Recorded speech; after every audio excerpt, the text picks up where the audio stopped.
Hey everybody, and welcome to this video. In this lesson, we're going to start to learn about the properties of limits and how we can start to apply them in different ways and some of the tricks and tools that you're going to need to analyze limits. So let's get started. All right, as we start here, we're going to start with kind of some of the basics. What are the properties, the limits, and kind of what are some of the pitfalls? So this is going to be a look at some of the algebra here. All right, so we're going to look at this and it's like, okay, if we are multiplying by any value of b, whatever the limit is of the function, so notice that we have a function here, we're going to multiply the limit, which is going to be some sort of value, by whatever the constant multiple was. So this was like a 5, then we would multiply whatever the value of the limit was by 5.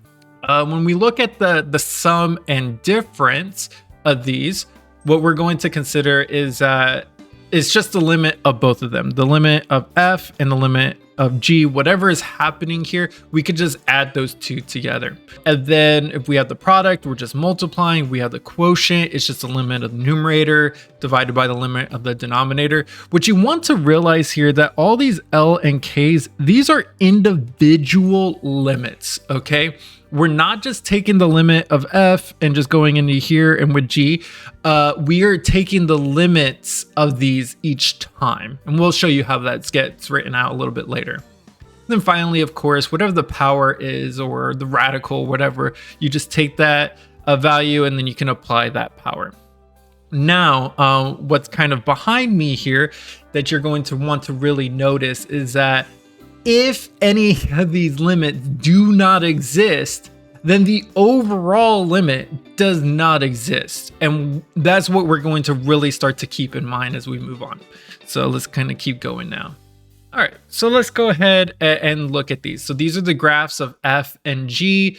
Find each of the following limits using one-sided limits when necessary. And that's going to be very important because we learned in the last video that a limit at a point is the left-hand limit and the right-hand limit, and if they're meeting up together.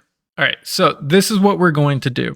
The limit as x approaches 3 of f of x times a g of x. What we want to notice is as I find the limit as x approaches 3 of f of x, what you should be looking at is x is approaching 3 from the left and from the right. Well, these two limits are not matching up here. So the limit does not exist. Okay. So you might be saying, all right, so this does not exist. All right, cool. But sometimes we need to take into one-sided limits and make sure that the left hand and the right hand limits are agreeing with each other. So let's approach it from this. Let's look at the limit as x approaches 3 from the left of f of x, and we're going to multiply it by the limit as x approaches 3 from the left of g of x, okay? So notice how I'm writing the limit on both of these and I'm applying our rules. So let's look at the limit as x approaches 3 from the left. That is going to be 1 times the limit as x approaches 3 from the left of g of x. Okay, so g of x is this graph over here. As x approaches 3, that is going to be 0. So 1 times 0 is 0. All right, so now let's look at this as the limits from the right side. So the limit as x approaches 3 from the right of f of x times the limit as x approaches 3 from the right of g of x. Okay, so from the right side, as x approaches 3 for f of x, I get 3 times from the right side as x approaches 3 for g of x, that is going to be 0. So 3 times 0 equals 0. And remember, that is our definition of the limit. If the left-hand limit and the right-hand limit are equal to each other, then the limit exists. And so in this case, the limit as x approaches 3 of f of x times g of x equals 0 because the left and right hand limits are equal. All right, so now let's continue here. This time we're going to be having f of x plus 3 in our limit.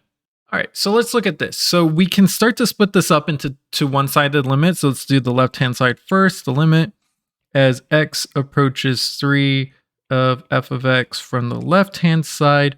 But when we have a function and we're shifting it to the right 3 times, the way we can kind of view that is it's the function shifted to the right 3 times. So instead of saying f of x plus 3, we could say the limit of just f of x, and instead of finding the limit at 3 from the left, we just shift 3 to the right 3 times, and that would be the limit as x approaches 6 from the left. All right, so let's look at that. The limit of f of x as x approaches 3 from the left is 1, and the limit as x approaches 6 from the left is 2. So 1 plus 2, sorry, I put a multiplication there, 1 plus 2 equals 3. So now let's look at this from the right-hand side. We're going to do the exact same thing, again, realizing that when we're adding inside of a function, just shifting the graph over that many times, in this case, 3 times. So we're going to have the limit of f of x as x approaches 3 from the right, and we're going to add it to the limit of f of x as x approaches 6 from the right.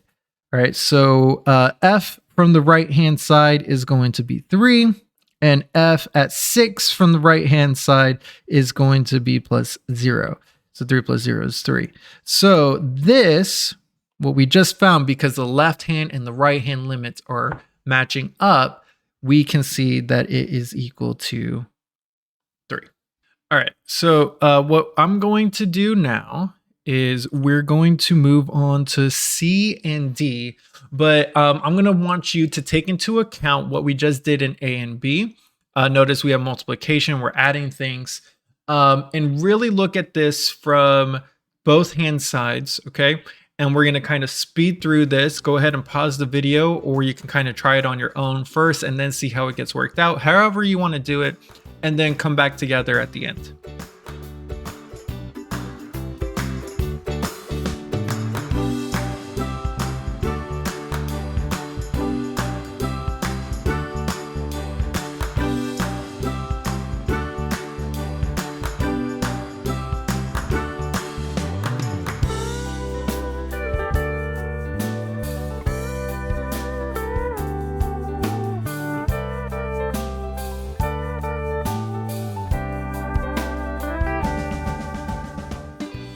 Okay, so we just finished this here. So let's go ahead and look at part C. So hopefully your work checks out correctly. Notice inside of the function f, we had x minus 1. So I took away 1 from 6, and that's why it says 5 there. And since the left hand and the right hand limit both agree, they're both equal to 0. That means the overall limit as x approaches 6 equals 0. Now over here in part D, we did the same thing. We looked at it from the left-hand side and the right-hand side. So over here on the left-hand side, I got 2. And then on the right-hand side of the limit, I got 3. So if our left-hand limit and our right-hand limit are not equal to each other, so in this case 2 and 3, that means the overall limit does not exist. So that's why it's very, very important to look at these limits from both directions.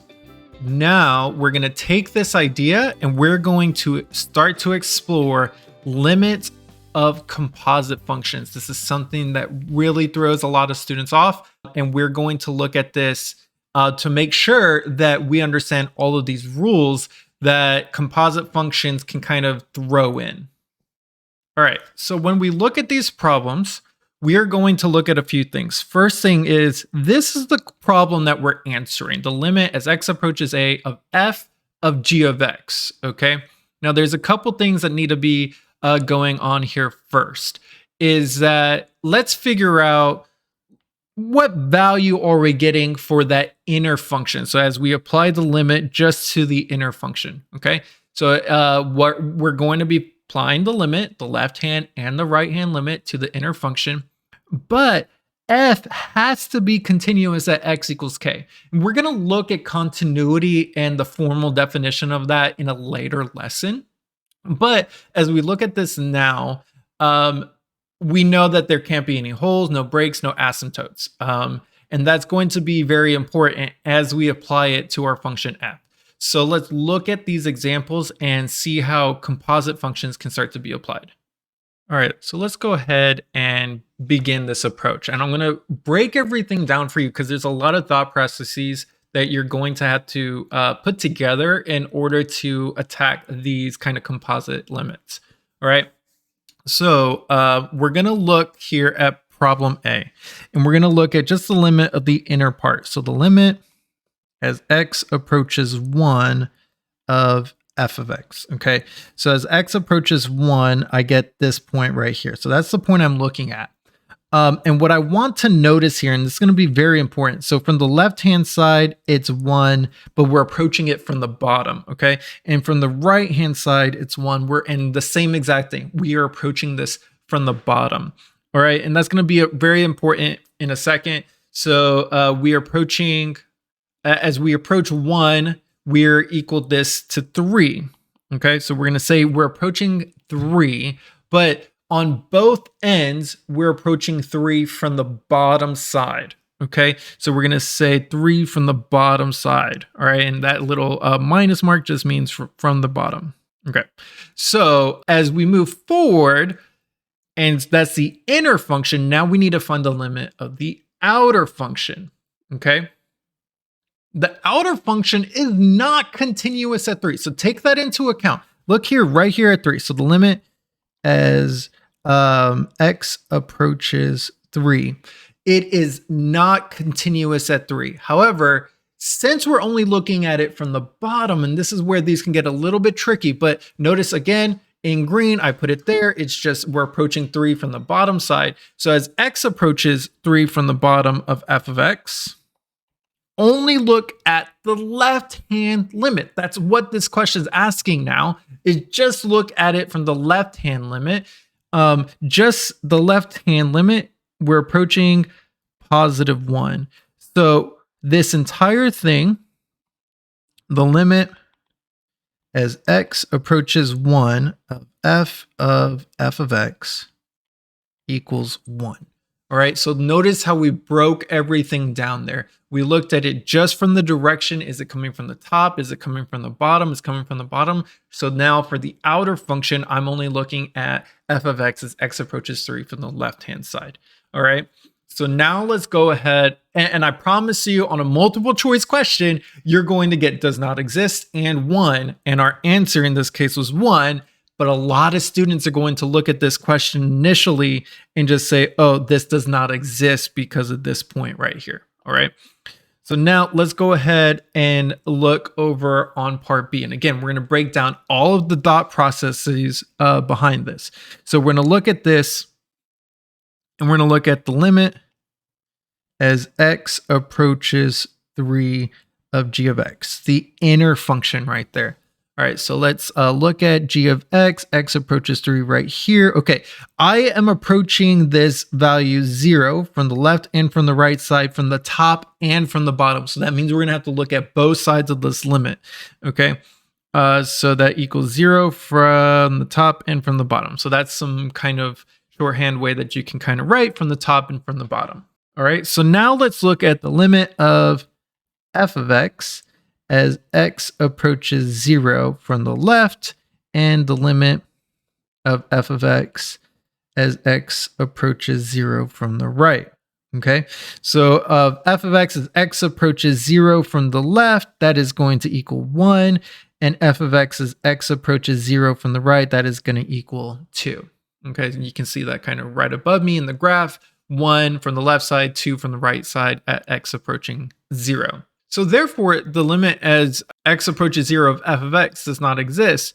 So this overall limit, the limit as x approaches 3 of f of g of x, does not exist. So you see how we break this down bit by bit. We're looking at it now, not just from the left and right, but also for these composite functions. Is it coming from the top or is it coming from the bottom? Okay, so we're looking at all that. Okay, and now we're going to move over here for part C. Limit of g of x as x approaches 7. Sorry, g of f of x as x approaches 7. So let's look at x approaches 7 of the inner function. Okay, so f of x, x approaches 7. The inner function, okay, that's going to infinity, positive infinity. All right, so we're not going to say equals infinity. We're going to say goes to infinity, right? Just a way we're going to express this. In some cases, you'll see infinity, but it's remember, infinity does not exist. It's not a value, so we can't equal infinity. All right, so now we're going to look at the limit as x approaches infinity of g of x, okay? And now I know this might be looking a little bit weird, but look, we're saying as x is approaching infinity. So as x is growing without bound, going all the way to the right. So we're kind of looking at end behavior here. So the end behavior of g of x as x approaches infinity. We keep going, we keep growing to the right side there. And it's we're approaching an asymptote. That asymptote's value is 2. So this limit as x approaches infinity of g of x equals 2. So this overall limit, the limit as x approaches 7 of g of f of x equals 2. All right. So notice again how we break things down. We're approaching positive infinity here. If it said positive and negative infinity, we might have some issues. But again, we would look at the positive and the negative infinity asymptotes possibly if it was on g of x.